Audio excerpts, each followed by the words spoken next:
আমি আমার ভুল বুঝতে পেরেছি।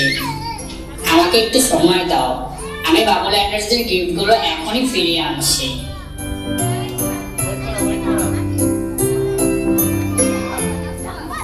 এই নাও স্যান্টা, তোমার গিফট ব্যাগ। হু হু হু, খুব ভালো গ্রিস। আমি জানতাম তুমি ভালো হয়ে যাবে।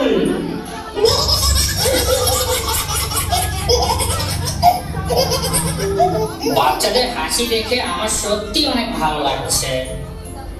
গিফট চুরি করে তো কিছুই পেলাম না, তবে গিফট রিটার্ন করে আমি অনেক আনন্দ পেলাম। ঠিক বলেছো গ্রিস। গিফট পাওয়ার থেকে গিফট দেওয়াটাই আসল হ্যাপিনেস। এটাই ক্রিসমাসের আসল উৎসব, সবার মুখে হাসি ফোটানো। হ্যাঁ স্যান্টা, এখন আমিও সবাইকে খুশি করতে চাই। চলো গ্রিস, তাহলে এখন আমরা সবাই একসাথে মিলে ড্যান্স করি। হো হো হো, বাবুল অ্যান্ডারসরা তোমরাও আসো।